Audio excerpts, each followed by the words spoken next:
নমস্কার, ট্যালভনি গার্ডেনার চ্যানেলে আপনাদের সবাইকে স্বাগত। আজকে আমি দেখাবো আমার যে সমস্ত অ্যাগ্লোনিমাগুলো আছে ওদের এবং ওদের কি পরিচর্যা আমি করি, কিভাবে ওদের পটিং করি, সমস্ত কিছু দেখাবো এই অ্যাগ্লোনিমা নিয়ে। এর নাম হচ্ছে অ্যাগ্লোনিমা রেড ভ্যালেন্টাইন। পাতাগুলো দেখুন, খুব সুন্দর, একদম লাল ডার্ক রেড। এরপর এই গাছটা দেখুন, ওর মতনই কিন্তু রেড ভ্যালেন্টাইনের মতনই দেখতে, এর নাম ব্ল্যাক মেরুন। কি সুন্দর গ্রোথ নিচ্ছে না গাছগুলো। এই যে গাছটি, এর নাম হলো অ্যাগ্লোনিমা রোমিও। নামগুলো কিন্তু ভারী অদ্ভুত। কি সুন্দর না গাছটা। অ্যাগ্লোনিমার পাতা খুবই সুন্দর হয়, ঘর সাজানোর জন্য অ্যাগ্লোনিমা একদম বেস্ট গাছ। এই আরেকটি অ্যাগ্লোনিমা, এর নাম হচ্ছে অ্যাগ্লোনিমা স্টারডাস্ট। এই দেখুন পাতাটা কি সুন্দর। আচ্ছা, এই যে দেখছেন, একে কাছে নিয়ে আসি। এই যে পাতাটি, এ হচ্ছে 24 ক্যারেট। এর নাম অ্যাগ্লোনিমা 24 ক্যারেট।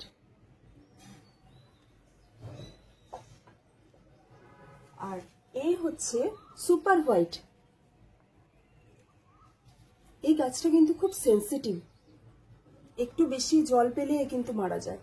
Super white.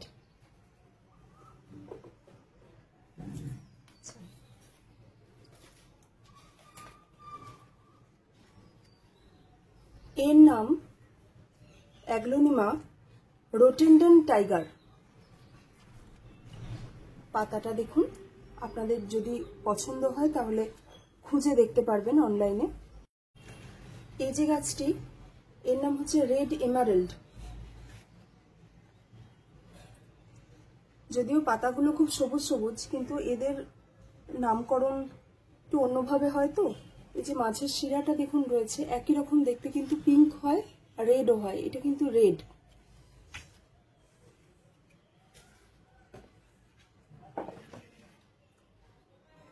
ইনি হচ্ছেন পিঙ্ক লেডি, একেবারেই পিঙ্ক,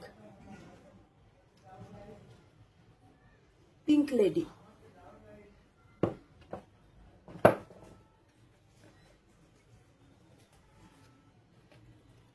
আর এর নাম হচ্ছে পিঙ্ক বিউটি।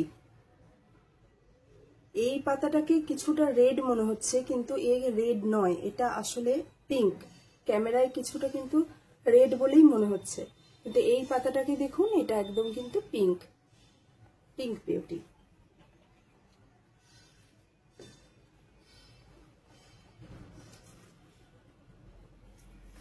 এই যে গাছটি, হোয়াইট লেজেসি। গাছটার কিছুটা পাতার এই সাইডগুলো দেখছেন পুড়ে গেছে। এগুলো হচ্ছে অতিরিক্ত রোদের জন্য। এখানে রোদ গরম অনেক বেশি, অনেকদিন বৃষ্টি হয়নি, তারপরে দুদিন ধরে বৃষ্টি হয়েছে, সেই জন্য এই পাতাগুলো একটু সানবার্ন হয়ে গেছে, পুড়ে গেছে।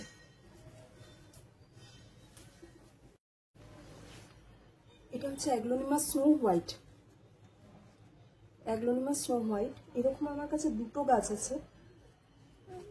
এই গাছটার নাম আমি জানি না। দেখুন, দেখতে একরকম লাগছে কিন্তু এক নয়। খেয়াল করুন, এই গাছের যে পাতাটা দেখুন একটু বড়, প্যাটার্নটা একটু অন্য ধরনের। প্যাটার্নটা দেখুন, একটু চওড়া চওড়া পাতা। আর এই গাছটাকে দেখুন, এর পাতাগুলো কিন্তু সরু লম্বা, দেখতে কাছাকাছি কিন্তু সরু লম্বা। আসলে অ্যাগ্লোনিমার ক্ষেত্রে এই প্রবলেমটা হয়। অ্যাগ্লোনিমার নাম খুব সহজে বোঝা যায় না, তার কারণ হচ্ছে অ্যাগ্লোনিমার প্রচুর ভ্যারাইটি এবং কাছাকাছি দেখতে ভ্যারাইটি।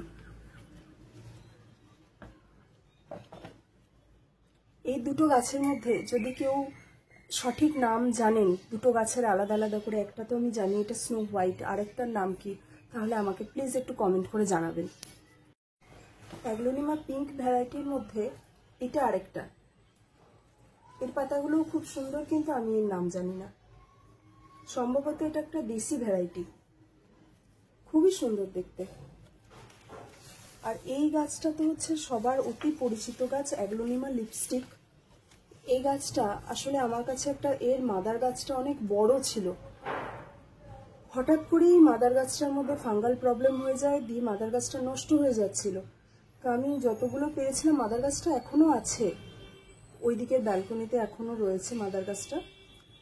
যেটা ঘন হয়ে গেছিল সেই ঘন ভাবটা নেই, অনেক এরকম করে ব্রেক হয়ে গেছিল। তাহলে আমি কি করেছিলাম, তখন এরকম একটা কাঁচের গ্লাসের মধ্যে না জল নিয়ে, দেখুন কাঁচের গ্লাসের মধ্যে জল নিয়ে এর ডালগুলোকে সব জলের মধ্যে ভিজিয়ে রেখে দিয়েছিলাম। মোটামুটি ভাবে ধরুন মাসখানেক হবে। এই দেখুন কি সুন্দর শিকড় বেরোচ্ছে, দেখুন শিকড়গুলো, দেখুন কত শিকড় বেরিয়ে গেছে। এবার কিন্তু এই পটিং এর জন্য প্রস্তুত। আরেকটা গাছেও তাই, এই ডালগুলো দেখুন এতেও বেরোচ্ছে। অ্যাগ্লোনিমা এই রোমিওকে যখন আমি কিনে এনেছিলাম, তখন এর ছিল এই শুধুমাত্র একটি গাছ। দাঁড়ান দেখাচ্ছি, এদিক থেকে দেখাই। এই দেখুন, এই যে গাছটি, এটিই ছিল।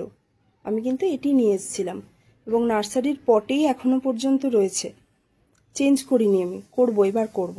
এই দেখুন এখান থেকে একটা বেরিয়েছে, দুটো বেরিয়েছে, এই আরেকটা তিনটে, এই একটা চারটে। অ্যাগ্লোনিমা রোমিও, পাতাগুলো ঝিরিঝিরি পাতা, খুব সুন্দর দেখতে। আরও একটা গাছ দেখাচ্ছি, এইটা যেটা রোটেনডন টাইগার বললাম। এই গাছটার দেখুন, এই গাছটা একজন আমাকে একটা ছোট ডাল উপহার দিয়েছিল, এক দিদিভাই। তো তার কাছ থেকে আমি নিয়ে এসেছিলাম একটি ডাল।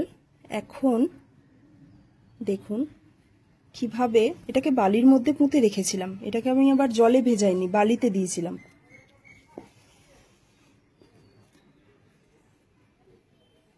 এ দেখুন বেরোচ্ছে, কতগুলো ডালপালা বেরিয়েছে।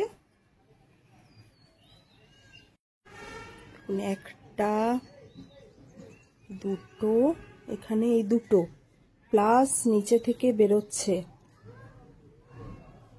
এই যে এই দেখুন নিচে থেকে বেরোচ্ছে গাছ, দেখেছেন? ছোট ছোট দুটো, এখানে দুটো, এইদিকে দেখুন একটা, এখানটায় একটা আছে, প্লাস তো এইগুলো বেরিয়েইছে, এই যেগুলো দেখছেন এগুলো সব বেরিয়েছে।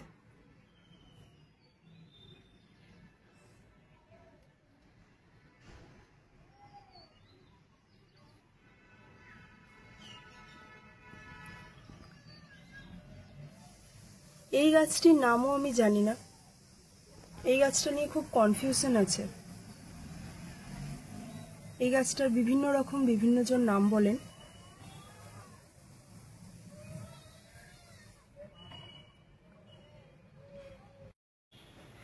মিনিমাম কেয়ারে এই গাছগুলো খুব ভালো হয়। দেখুন এইটাতেও তাই, নার্সারির পট থেকে আমি আর চেঞ্জ করিনি, রেখে দিয়েছিলাম, বেশ কিছুদিন ধরে রেখে দিয়েছি। এই দেখুন আরেকটা বেরোচ্ছে গাছ। অ্যাগ্লোনিমার এটাই বৈশিষ্ট্য, অ্যাগ্লোনিমাকে একটু যদি যত্ন করতে পারেন, মিনিমাম যত্ন একদম, তাহলে কিন্তু এই গাছ আপনাকে খুবই আনন্দ দেবে। এই দেখুন এখান থেকে একটা বেরিয়েছে, প্রত্যেকটা গাছ থেকেই দেখুন কিন্তু সাইড দিয়ে আরো নতুন নতুন চারা বেরোচ্ছে।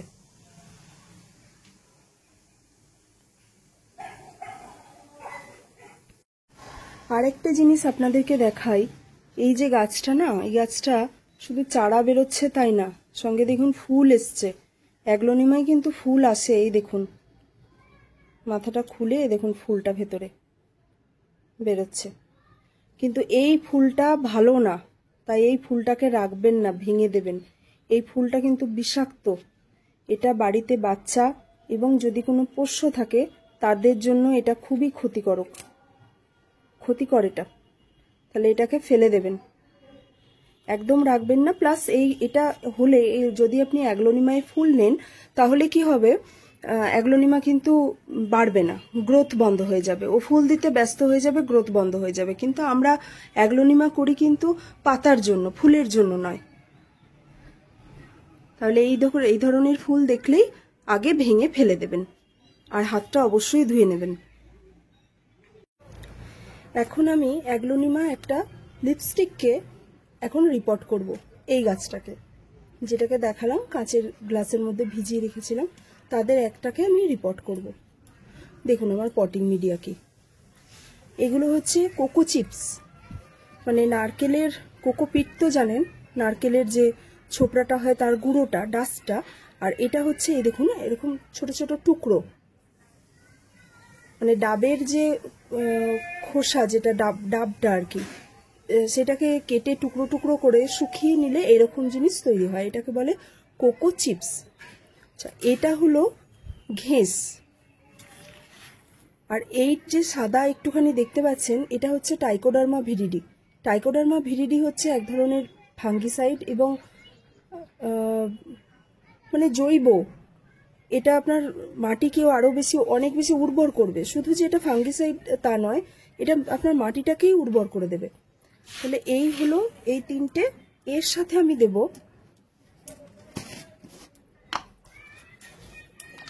এই যে আমার একটা ম্যাজিক এক ধরনের সয়েল, ম্যাজিক সয়েল মানে সয়েল লেস সয়েল, এতে আছে কোকোপিট, এতে বিভিন্ন কিছু আছে, কোকোপিট আছে, ভার্মি কম্পোস্ট আছে, ঘেঁস আছে অল্প করে, তারপরে একটু মিক্সড সার আছে। মিক্সার বানানো আমি আরেকদিন আপনাদের দেখাবো, মিক্সার এরকম বানিয়ে রেখে দিতে হয়, আমার এক কোটো এরকম করা আছে, বড় কোটো।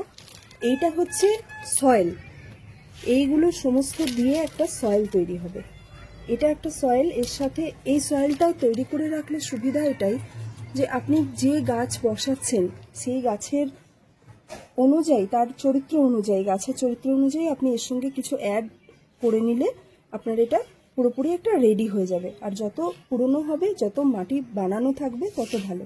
এর মধ্যে মাটি মানে একটুও কিন্তু মাটি নেই, সয়েল লেস সয়েল, বারবার বলছি সয়েল লেস সয়েল। না, আমি এই পটিং মিডিয়াটাই সমস্ত গাছের জন্য ব্যবহার করি। এবার দেখুন খুব ভালো করে এটাকে আমি মিশিয়ে নেব।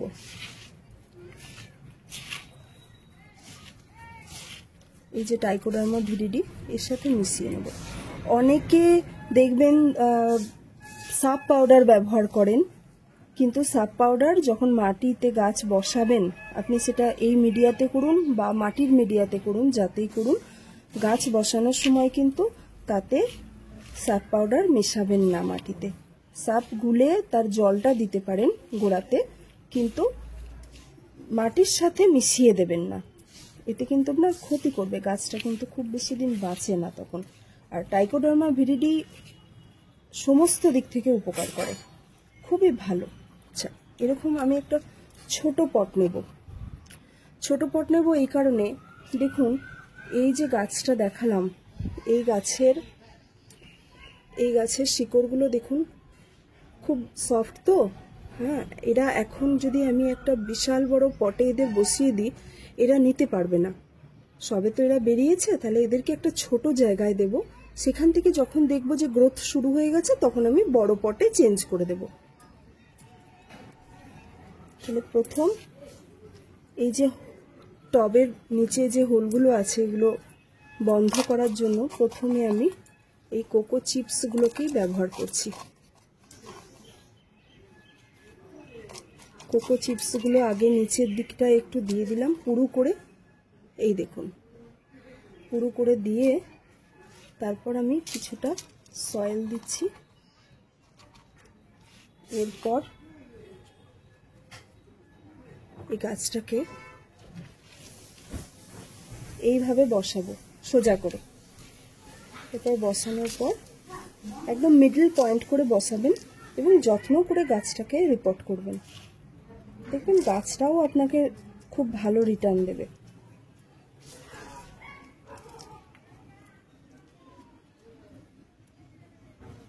এরকম একটা ডালকে নিয়ে আমি বসিয়ে দিলাম, মোটামুটি একটা সেন্টার হলো, সেন্টার করে বসাবেন, তাহলে চারপাশ থেকে যদি আরও গাছ বেরোয়, চারা যদি বেরোয়, তাহলে দেখতে ভালো লাগবে। হয়ে গেল।